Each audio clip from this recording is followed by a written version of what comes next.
Assalamualaikum warahmatullahi wabarakatuh. Teman-teman, kembali lagi di channel YouTube saya, Khairun Imam. Gimana nih kabar kalian? Semoga kita semua selalu diberi kesehatan, kemudahan, dan juga limpahan rezeki dari Yang Maha Kuasa, teman-teman ya. Nah, di video kali ini kita akan menyaksikan beberapa tayangan yang sangat menarik dan juga sangat-sangat mengejutkan. Di mana saat ini bertepatan dengan Hari Kartini, sepertinya ada dua wanita Indonesia yang semakin sulit untuk tidur. Yang pertama ada Tifa. Tahu sendiri kan kasus Tifa seperti apa, yang sebentar lagi akan P21, dan kemarin dia ngemis-ngemis ke presiden agar kasusnya SP3 dan menyurat ke kejaksaan agar kasusnya tidak P21 dan tidak sampai ke persidangan. Nah, yang kedua ada Wuri Baret. Nah, ini yang paling gong sih teman-teman. Tahu sendiri kan seperti apa omongan dia, ucapan dia ketika dia aksi di depan gedung DPR. Dan tentu omongan dia ini memicu banyak ancaman pelaporan kepada Wuri Baret. Dan tentu deliknya udah masuk teman-temannya. Ini ancaman terhadap mantan kepala negara. Nah, selain itu, saya juga punya tayangan di mana Bang Zulfan Lindan memberikan sebuah analisis yang tajam terhadap sepak terjang ataupun apa ya, benang merah di antara orang-orang yang belakangan ini menyerukan untuk memakzulkan presiden. Dan ada pertanyaan menarik kemudian yang harus kita bedah, yakni apakah Pak JK ingin menjadi presiden? Wah, ini menarik sih pertanyaannya teman-teman. Nah, terakhir kita akan menyaksikan bagaimana Bung Hasan Nasbi lagi-lagi membongkar seperti apa perjalanan Pak Jokowi menjadi calon gubernur DKI Jakarta sampai beliau menang. Nah, sebelum kita mulai, jangan lupa like, subscribe, dan share. Dan tanpa perlu berlama-lama lagi, mari kita mulai videonya berikut ini. Berikan warning kepada mereka. Apa bunyi warningnya? UGM jangan ikut-ikutan, diemlah. Jangan ikut-ikutan. Karena saya tahu bahwa sebenarnya Anda tuh tidak terlibat.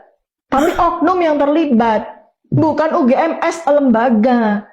Saya katakan, saya bahkan sebetulnya udah apa ya, ingin sekali ketemu sama Bu Rektor karena Bu Rektor itu sahabat saya, senior saya, beliau sangat kenal dengan saya. Saya cuma pengen sama, udah dong. Waduh, katanya Bu Rektor sahabat saya. Banyak kali sahabat Tifa ini ya kan.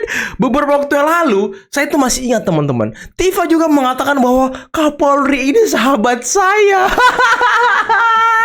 Sekarang semua dijadiin sahabat sama dia ya kan. Terus si Tifa ngomong, UGM jangan ikut-ikutan, saya tahu Anda tidak terlibat. Hey, nggak bisa begitu Tifa. UGM harus menjadi saksi Tifa, saksi kunci. Karena apa? Ijazah Pak Jokowi ini kan dari UGM. Otomatis secara kelembagaan UGM harus mengklarifikasi, harus memastikan bahwa apakah ijazah itu asli atau palsu. Apakah Pak Jokowi benar-benar pernah kuliah di UGM atau tidak? Jadi Anda jangan ngomong kalau UGM tidak terlibat. Yang harusnya terlibat UGM. Yang harusnya melaporkan Pak Jokowi ke pihak kepolisian, ya UGM kalau itu terbukti palsu. Tapi selama ini apa sih Pak? UGM mengatakan bahwa Pak Jokowi kuliah tamat wisuda di UGM. Case close sebenarnya. Cuma Anda ini ngotot ngeyel. Sampai sekarang ngemis-ngemis. Kesana kemari.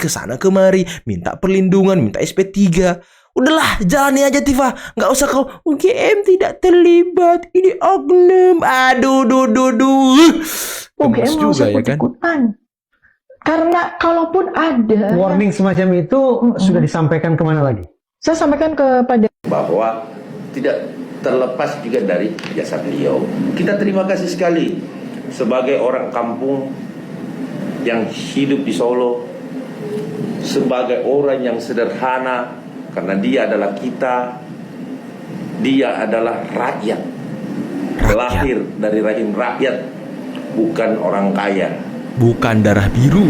Pak Jokowi adalah orang kampung, ya, orang kampung bos, yang hanya memiliki kata kerja dan kerja. Itu adalah satu kewajiban. Jadi saya sangat menyayangi Pak Yusuf Kalla, karena saya takut dengan Pak Yusuf Kalla, karena Pak Yusuf Kalla orang kuat. Saya dengan Pak Jokowi sama-sama orang kampung. Betul. Sangat takut sekali dengan orang-orang besar. Jadi gitu ya teman-teman, bahwa saya mohon maaf kalau ada kata-kata saya salah Bapak Yusuf Kalla, apabila menjadi satu persoalan bagi Bapak tersinggung.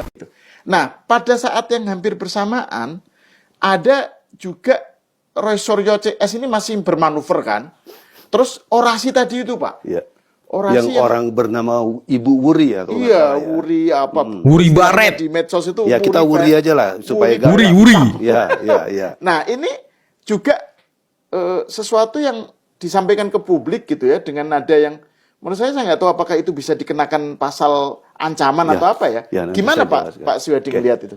Jadi kita jujur ya sangat menyesalkan sekali tuh langkah-langkah provokatif ya dan sara itu kok ada di zaman yang menurut saya sekarang ini masih Hari gini gitu hari ya. gini gitu kan. Kan dulu yang kita tahu peristiwanya di Ahok kan. Betul Ya. ya. Darahnya Ahok tuh halal. Membunuh Ahok halal, Ya. ya kan? Itu. Ya, jadi semua berkaitan dengan Ahok tuh semua apa yang dilakukan tuh halal. Nah, pada konteks yang sekarang kita kebersamaan yang sudah sedang dijunjung tinggi, ini kan nggak sangat elegan kata-kata seperti ini, ya. Membunuh, ya, itu ada halal, ya. Pak Jokowi, ya, lehernya juga halal. Sambil gini Pak. Sambil memperagakan Iya. seolah-olah kalau dipotong itu tetap halal. Loh, Dan ini di sampingnya Roy Suryo ketawa-ketawa. Nah, iya. Wih, gitu kan. Tapi kalau Roy Suryo sih saya maklum lah, karena dia siapapun yang ada di sampingnya, ya kan, sepanjang itu segaris, sehaluan dengan dia, ya, maaf, sekalipun mungkin bentuk apapun yang ada di sampingnya itu tetap dikatakan itu adalah orang yang mendukung dia. Iya, iya. Saya maklum, dalam keadaan ini Roy lagi panik. Apalagi kita dengarkan sebentar lagi ini akan P21. Karena informasinya kemarin pihak Polda sudah mengirim berkas lagi kepada pihak kejaksaan. Kejaksaan. Kita berharap dalam 1-2 hari katakanlah ini bisa P21. Dan lagi pula itu Roy Suryo mungkin ketar-ketir juga karena kan Rismon sudah SP3 kan, Ya, makin sudah. sendirian kan dia makin Tipe nggak jelas. Iya. Dan dia bilang kan Rismon sudah menjadi zombie Iya. karena soal terkait dengan itu soal sertifikat kematian itu. Jadi dia sekarang istilahnya tuh Rismon zombie kan. Iya. Kata Oke. Roy Suryo. Saya Nah, lanjut. dalam konteks seperti itu, silakan Pak, silakan. Sorry. Saya lanjut. Nah, kata-kata yang disampaikan tersebut itu mengandung unsur pidana nggak? Mengandung. Mengandung. Ya, mengandung. Itu ancaman hukumannya itu berat loh. Oke. Kalau kita larikan kepada Undang-Undang ITE, itu ancaman hukumannya 12 tahun. Tapi ini merupakan delik aduan. Jadi kalau seandainya Pak Jokowi melaporkan Oh, harus orang Pak tersebut, Jokowi berarti maka ya. ancaman hukumannya itu adalah 12 tahun berdasarkan pasal 29 ya Undang-Undang ITE yang baru yang yang direvisi ya. Nah, kalau dilihat dari kacamata konteks hukum, ini kan suatu pelanggaran hukum sudah. Berkaitan nanti Pak Jokowi mau melaporkan dan tidak, ini sudah masuk ranah perbuatan melawan hukum yang ancaman hukumannya itu 12 tahun. Pak Yusuf Kalla itu maksudnya kurang bijak. Kurang bijak. Kurang bijak. Bagaimana negara sedang sulit, kemudian ada upaya pemerintah untuk memberikan subsidi, mempertahankan subsidi yang ada terhadap BBM, dia bilang naikkan aja. Orang curiga. Secara intelijen boleh juga curiga sama Yusuf Kalla. Jangan-jangan memang Yusuf Kalla ini senang kalau rusuh. Jangan-jangan. Kan orang curiga boleh dong. Apa urusannya orang pemerintah nggak naikkan nggak cabut subsidi, nggak naikkan BBM, tahu-tahu dia usulkan naikkan BBM, ya kan? Terus orang bilang juga Juni-Juli ini akan chaos, akan terjadi kerusuhan. Nah, jadi dikait-kaitkan semua. Itu resiko lah. Kalau nggak mau dikaitkan jangan ngomong kau. bisa aja. Ya, karena kau ngomong aku kait-kaitkan, dikait-kaitkan lah sama orang. Oh ini Saiful Mujadi ngomong begini, ini Islah Bahrawi ngomong begini, ya kan? Ferry Amsari dianggap pendukung Anies dulu kan, kemudian ada Jika juga yang sebagai pendukung Anies. Wah, dikait-kaitkan sama orang. Ada pula Saiful Mujani. Betul. Ada Islah Bahrawi, ini pendukung Ganjar kan gitu. Ganjar, ya. Jadi semua orang yang tidak mendukung Prabowo. Terus dikait-kaitkan, mereka marah. Misalnya, gak bisa marah. Politik memang begitu. Tugas dari pengamat, tugas dari politisi, tugas aktivis memang mengait-ngaitkan siapa kau kan gitu. Jadi wajar. Kalau jika misalnya dianggap, oh ini mau merusak, mau makar, ya kan? Itu yang Saiful Mujani tuh yang kemarin Ya, mau makar ya kan? Ya kan? Ya, maksudnya siapa saja lah naikkan BBM, nanti rakyat berontak. Jangan-jangan jika mau jadi presiden transisi nih, ya kan gitu. Nah, Mulai ada dugaan kaitan. dugaan-dugaan itu muncul. Jangan-jangan ya. Persoalan bukan persoalan benar atau salah, tapi dugaan namanya kan. Iya. Duga. Kalau nggak mau diduga diam aja. Diam aja. Iya, Ya kan? iya. Tapi gini juga Pak JK ini selain ngomongin yang kemarin ke BBM naik ini ngomongin ini juga ijazah Pak Jokowi ini. Ya kan? Oh, yang dibilang dia ada terlibat transfer uang segala macam. Ya rame lah itu kemarin. Sama kan. Rismon. Sama Rismon ini kan. Abang kan gimana abang melihat itu kan mulai aktif nih Pak JK kan biasanya nggak terlalu aktif. Sekarang mulai aktif lagi nih di pembicaraan atau diskursus politik. Ya. Kalau soal ijazah Pak Jokowi itu kan Ini udah lama nih kan tapi muncul lagi gitu. Udah setahun. kadang-kadang orang ini orang-orang juga bisa genit gitu loh. Genit ini gimana maksudnya? Genitnya kan kita mencari panggung. Saya nggak ada panggung nih. Kalau masuk ke sini dapat panggung, ya kan? Nah, panggungnya adalah berada di tempat orang-orang yang memang memusuhi Jokowi dalam konteks ijazah misalnya. Nah, Pak JK merasa dapat panggung di sini kan? Gitu. Harus kan dia berpikir nih salah nggak panggungnya? Jangan-jangan roboh pula kan? Dia nggak periksa dulu.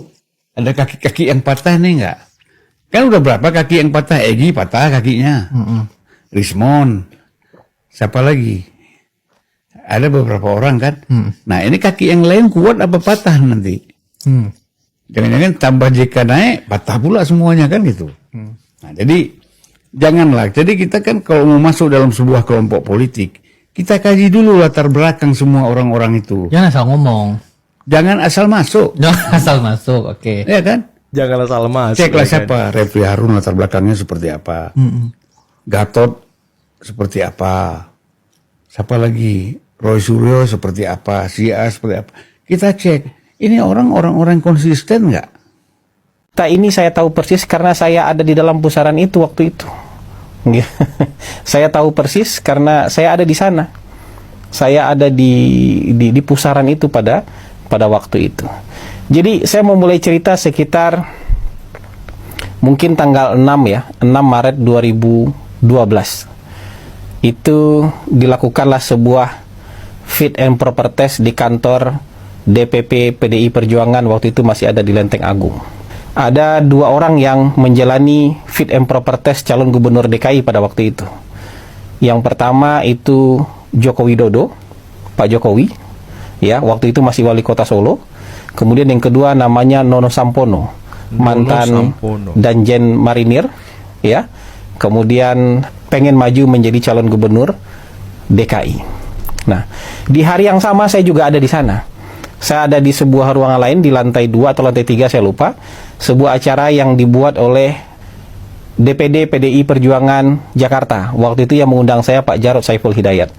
Saya diminta presentasi hasil survei waktu itu bersama Indobarometer tentang peluang siapa yang paling mungkin untuk terpilih menjadi calon gubernur DKI tahun 2012. Waktu itu saya sudah menjadi promotor Pak Jokowi. Karena saya sudah jadi promotor Pak Jokowi dari Desember tahun 2011. Nah, walaupun acaranya bersamaan di hari yang sama, di tempat yang sama, saya hari itu nggak ketemu dengan Pak Jokowi. Tapi malamnya Pak Jokowi telepon saya. Pak Jokowi cerita bahwa beliau hanya menjalani fit and proper test selama 5 menit saja. 5 menit? Wow. Tanpa ada pertanyaan macam-macam. Wow. Yang ditanyakan itu cuma satu lah kira-kira. Intinya ini Jakarta, pilkadanya pasti mahal. Anda punya kemampuan nggak untuk itu? Gitu. Anda punya logistik nggak untuk itu? Pak Jokowi cuma jawab, iya saya mampu. Tapi kalau ditanya berapa, Pak Jokowi nggak, ya mampunya berapa, Pak Jokowi nggak mau jawab. Pak Jokowi cuma bilang, ya ada, mampu. gitu. Sementara kandidat yang lain itu menjalani fit and proper test itu mungkin 1 jam lebih. Nono Sampono itu menjalani fit and proper test 1 jam lebih. Pak Jokowi waktu itu merasa, oh kok ya fit and proper test yang dia jalani itu kayak semacam terpaksa aja gitu ya, ogah-ogahan aja gitu, karena yang ditanya cuman punya kemampuan berapa, karena pilkada DKI pasti mahal. Malamnya beliau cerita soal itu, kemudian saya jawab, Pak, memang itu yang menjadi keraguan partai pada saat itu. Memang itu menjadi keraguan partai pada saat itu, karena orang yang fit and proper test Bapak masuk ke ruangan tempat saya bicara hal yang sama. Kira-kira Pak Jokowi itu cocoknya nanti diorbitkan di Jawa Tengah aja, ya, karena partai di sana juga kuat. Sementara kalau di Jakarta itu pilkadanya mahal dan Pak Jokowi kayaknya nggak akan mampu. Ngongkosin saksi aja mungkin Pak Jokowi tidak akan mampu, gitu. Nah, saya bilang, tapi kan Bapak punya pendukung setia, pendukung yang sudah lebih dahulu menyatakan akan mengusung Pak Jokowi di Jakarta. Lalu Pak Jokowi berinisiatif menelpon mereka. Nah, yang ditelepon oleh Pak Jokowi itu waktu itu malam itu adalah Pak Prabowo Subianto, Pak Hasim Joyo Hadikusumo, Pak Yusuf Kalla, Pak JK, ya, dan Pak Jan Farid. Begitu menurut cerita Pak Jokowi. Dan Pak Jokowi setelah menelpon mereka kembali teleponan dengan saya menyatakan bahwa orang-orang ini komit mendukung Pak Jokowi. Wow. Ya walaupun misalnya PDI nanti nggak ngasih misalnya, tapi orang-orang ini komit untuk mendukung Pak Jokowi di Jakarta. Dan mereka akan berusaha untuk mendekati PDIP supaya mau mengusung Pak Jokowi di Jakarta. Orang yang paling ngotot untuk mengusung Pak Jokowi di Jakarta itu namanya Prabowo Subianto. Wow. Jadi dia Pak Prabowo itu waktu itu sangat kagum dengan cara Pak Jokowi mengelola Solo dan ingin cara-cara yang baik mengelola Solo itu kemudian dibuatkan di Jakarta supaya ada best practice cara mengelola kota di Indonesia. Ya, makanya Pak Prabowo itu ngotot sekali untuk mengusung Pak Jokowi di Jakarta. Wow, seorang tukang kayu dipercaya oleh seorang Prabowo Subianto, mantan Danjen Kopassus, Pangkostrat juga terakhir beliau kan. Wah, luar biasa teman-teman, dipercaya untuk membangun Jakarta dan Pak Prabowo yang paling ngotot. Wah, ini luar biasa sih. Ilmu dari seorang tukang kayu memang tidak main-main teman-teman ya. Beliau bisa membuat kota itu, menata kota itu menjadi lebih baik loh. Luar biasa. Dan jangan lupa, yang menemukan nama Basuki Cahayapurnama, Ahok, dan ngotot menjadikan Ahok sebagai pasangan Jokowi itu juga Prabowo Subianto namanya. Prabowo Subianto juga. Kan secara logika, itu waktu itu sangat berisiko. Mengusung seorang keturunan Tionghoa menjadi calon wakil gubernur Jakarta. Tapi Prabowo Subianto ngotot bahwa wakilnya harus Basuki Cahayapurnama.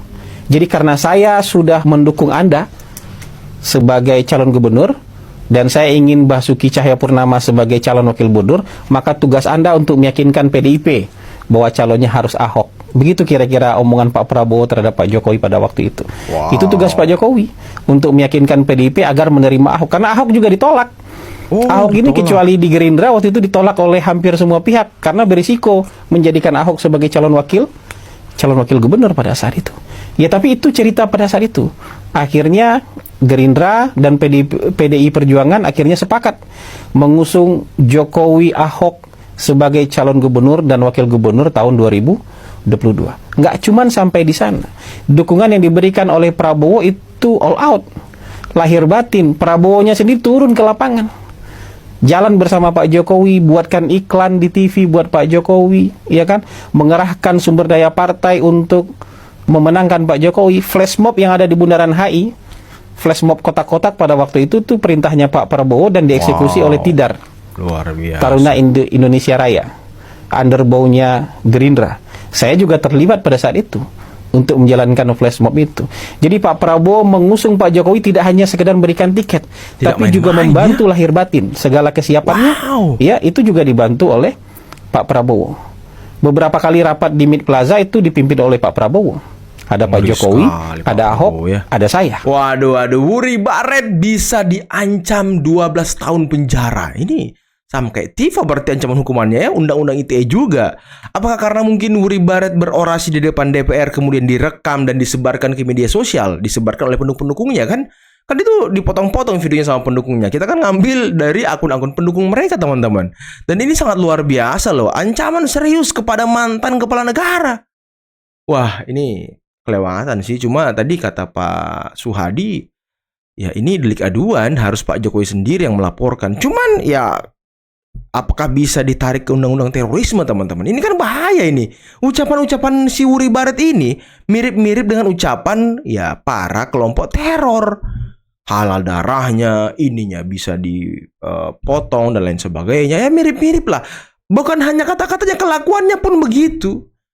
Kelompok-kelompok teror ini kan melaksanakan apa yang dikatakan oleh Wuri Baret. Takutnya nih ya, takutnya dengan ucapan dari Wuri Baret ini, ada orang yang terprovokasi akhirnya, kemudian melaksanakan hal itu, nekat dan lain sebagainya. Kalau dulu kita sebutnya itu lone wolf, teman-teman, orang yang bergerak sendiri karena termakan propaganda. Ini kan bahaya, bisa terjadi juga sebenarnya. Dan saya harap pihak kepolisian harus mewarning orang ini, harus mewarning. Apakah Pak Jokowi dulu menyisakan Wuri Baret? Saya jadi curiga, teman-teman. Saya jadi curiga sekarang. Apakah Wuri Baret ini sudah terpapar paham radikalisme? Ini yang menjadi pertanyaan. Karena ucapan-ucapan seperti ini hanya diucapkan oleh kelompok teror dan para pelaku radikalisme. Ini bahaya, teman-teman. Kalau kata mantan kepala BAIS yang kemarin di Rakyat Bersuara, ini bunyi-bunyi warning intelijen udah nyala ini, udah ancaman ini. Ini luar biasa ancamannya, serius ancamannya, teman-teman, bukan main-main. Dan mengenai Tifa tadi melarang UGM ikut-ikutan, aduh, sudah bukan menyuruh, ngemis kepada Pak Prabowo agar turun gunung, mengurusi jasa Pak Jokowi sampai SP3, bersurat ke kejaksaan agar kasus ini tidak P21, tidak masuk pengadilan. Kemudian tadi ngemis-ngemis agar UGM tidak ikut-ikut, tidak ikut campur, nggak bisa Tifa, udahlah nggak bisa. Kau jalani aja nanti persidangan, kau buktikan kau tidak salah. Cukup segitu saja. Nggak usah kau banyak kali berkicau, nggak usah kau banyak kali bertingkah, nggak usah. Kau tunggu saja, Rizwan udah SP3 ya kan? Yang lain-lain udah SP3, tinggal kalian berlima nih yang akan masuk pengadilan, mungkin 2 orang dulu nih yang klaster kedua. Jadi ya jalani aja nanti. Anda siapkan diri Anda, siapkan mental Anda, siapkan bahan-bahan Anda, bukti-bukti Anda, dan juga siapkan pengacara-pengacara Anda yang handal-handal itu ya kan, biar bisa menyelamatkan Anda. Dan Pak Jokowi sudah mengatakan beliau akan datang ke pengadilan membawa ijazah SD, SMP, SMA, bahkan S1. Udah clear, jelas, nggak ada lagi keraguan di situ, Tifa. Jadi udahlah ya. Dan pertanyaan mengenai jangan-jangan Pak JK ingin jadi presiden transisi, ya jangan-jangan teman-teman ya. Ini hanya jangan-jangan, ini hanya kecurigaan dan ini hanya dugaan. Ya biarkan waktu yang menjawab. Oke, mungkin cukup sekian dulu video kali ini. Jangan lupa like, subscribe, dan share. Dan tanpa perlu berlama-lama lagi, mari kita mulai videonya. Mari kita mulai. Saya akhiri. Billahi taufiq wal hidayah. Assalamualaikum warahmatullahi wabarakatuh. Bye-bye.